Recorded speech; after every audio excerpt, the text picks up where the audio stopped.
আসসালামু আলাইকুম। এইখানে ৩ বেডরুমের টিন সেট বাড়ি।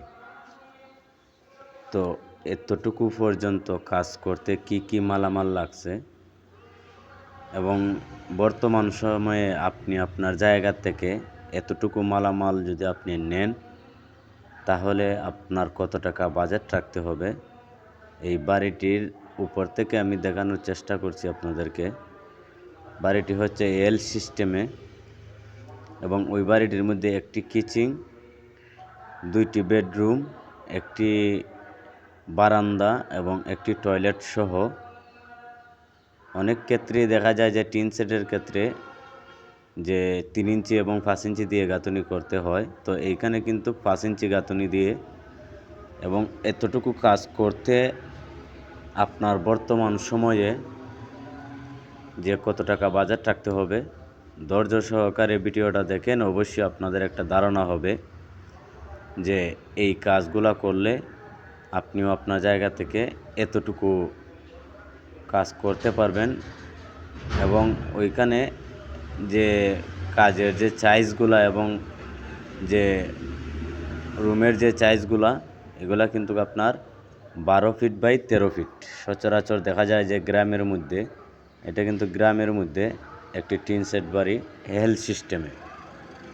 এবং বারান্দার চাইজগুলো রাখা হয়েছে কিন্তু ৮ ফিট, প্রস্তর দিকে ৮ ফিট এবং একদিকে আছে ১৬ ফিট, একদিকে আছে আপনার ১০ ফিট। তো আপনারা দেখতে পারতেছেন উপর থেকে যে বাড়িটার ভিউ এবং ফ্লোর প্ল্যানটা বুঝতে পারবেন এবং বুঝতে সুবিধা হবে যে এই কাজগুলো করলে পর আপনি আপনার জায়গা থেকে কত টাকা বাজেট রাখতে হবে বর্তমান সময়ে। এইখানে কিন্তু সম্পূর্ণ গাঁথুনি কমপ্লিট এবং ১০ ফিট লেভেলে গাঁথুনি গেছে এবং ওইখানে সম্পূর্ণ ওই যে গাঁথুনি করা হয়েছে, এটা কিন্তু পার্টিশন সহ ৫ ইঞ্চি গাঁথুনি দেওয়া হয়েছে এবং ডফের মধ্যে কিন্তু এটা বারান্দার ডফের মধ্যে কিন্তু ৩ ইঞ্চি গাঁথুনি দেওয়া হয়েছে, যে ডিজাইনের গাঁথুনিটা। তো এক্ষেত্রে যে আপনারা দেখতে পাচ্ছেন ৭ ফিট লেভেলে একটা লিংটন, এটা কিন্তু আপনার স্কোয়ারলি দেওয়া হয়েছে ৫ ইঞ্চি বাই ৫ ইঞ্চি। এটা হচ্ছে সামন সাইডে একটি সাম সাইড এবং ড্রপ দেওয়া হয়েছে ১৮ ইঞ্চি করে এবং ওইটা হচ্ছে আপনার মেইন গেট এবং ওইখানে একটি বসার সোফা আছে। সর্বমোট মিলাইয়া বাড়িটির মধ্যে আপনার ২টি বেডরুম এবং একটি রান্নাঘর এবং ডাইনিং করা হয়েছে। তো এক্ষেত্রে আপনার এতটুকু কাজ করলে পর যে কি মালামাল লাগবো, এখানে যে ইটের যদি হিসাবটা করেন যে এই পর্যন্ত কত হাজার ইট লাগছে, এখানে প্রায় ১০,০০০ ইটের প্রয়োজন হয়েছে। আপনারা দেখতে পাচ্ছেন সম্পূর্ণ কিন্তু ৫ ইঞ্চি গাঁথুনি এবং বিটার লেভেলের নিচেও কিন্তু ৫ ইঞ্চি গাঁথুনি দেওয়া হয়েছে। এইখানে এই পর্যন্ত ইটের হিসাব করলে পর আপনার ১০,০০০ ইটের প্রয়োজন হয়েছে। এবং ওইখানে আপনারা একটি জানালা দেখতে পারতেছেন, এটা কিন্তু ৩.৫ ফিট বাই ৪ ফিট জানালাটা এবং বক্স জানালা এবং পিলারের যে চাইজগুলো রাখা হয়েছে, যে কলমের চাইজগুলা, এগুলা কিন্তু আপনার ৭ ইঞ্চি বাই ৭ ইঞ্চি চাইজ রাখা হয়েছে। আর রডের যে সেকশনটা বা রডের যে ইয়াটা দেওয়া হয়েছে, সেটা কিন্তু আপনার ৩ সুতা রড, অর্থাৎ ৪টা করে রড দেওয়া হয়েছে। আপনি চাইলে এটার মধ্যে ছাদ দিতে পারেন, যে কনসিল যে ছাদগুলো আছে এই ছাদগুলা দিতে পারেন।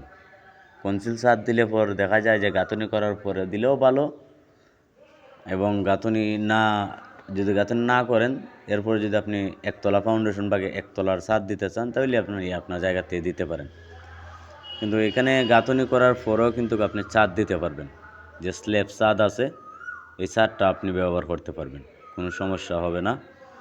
এবং পর্যাপ্ত যে কলমটা আছে, যে ছাদের যে লোডটা নেওয়ার মতো, ওইটার সাইজ কিন্তু অবশ্যই দেওয়া হয়েছে, যে ছাদের মধ্যে যে একটা লোড আছে। এবং অনেকেই বলেন যে বলে ভাই গাঁথুনি করার পরে কি ছাদ দেওয়া যায়? আসলে যায়, আপনি সচরাচর দেখবেন আসলেই যায় ছাদ, কিন্তু গাঁথুনি করার পরেও দিতে পারেন, কোনো সমস্যা নেই। এবং ৩০০ সুতা রড দিয়ে যদি আপনি কলম দেন এবং গাঁথুনি করেন, অবশ্যই ছাদ দিতে পারবেন, এতে কোনো সমস্যা হবে না।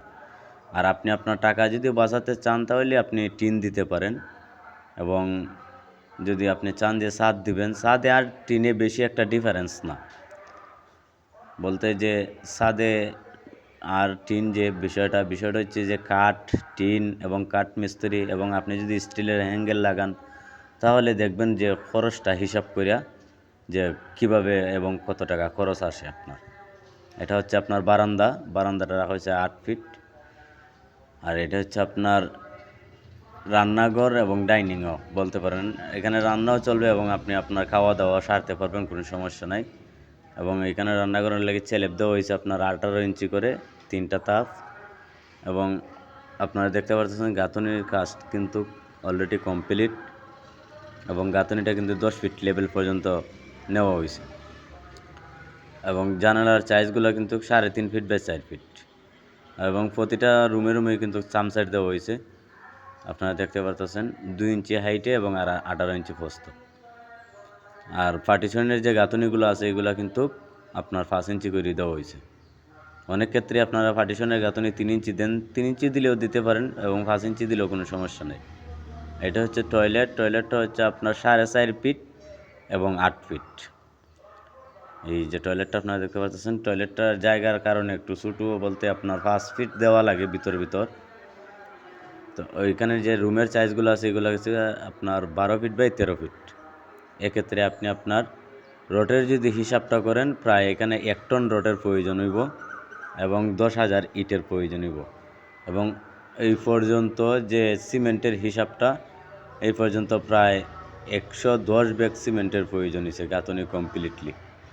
এবং আপনি যদি একবার প্লাস্টার সহ কমপ্লিট করতে চান তাহলে 150 ব্যাগ সিমেন্টের প্রয়োজন হইব। তো ওইখান থেকে আপনি আপনার হিসাবটা করবেন যে এতটুকু মালামালের উপরে আপনার কত টাকা বাজেট রাখতে হবে বর্তমান সময়ে। এবং কুয়া যদি হিসাব করেন, প্রায় 500 ফিট কুয়ার প্রয়োজন হয়েছে নিচের বেস থেকে এই পর্যন্ত। 500 ফিট কুয়ার প্রয়োজন হয়েছে নিচের বেস থেকে এই পর্যন্ত। তো যদি চ্যানেলে নতুন হয়ে থাকেন তাহলে চ্যানেলটা সাবস্ক্রাইব করে রাখতে পারেন। এবং ওইখানে যে কাজগুলো দেখানো হয়েছে উপর থেকে সম্পূর্ণই কিন্তু আপনি ভিউটা বুঝতে পারছেন। আর যদি কিছু বোঝার এবং জানার থাকে তাহলে কমেন্ট করে জানাইতে পারেন।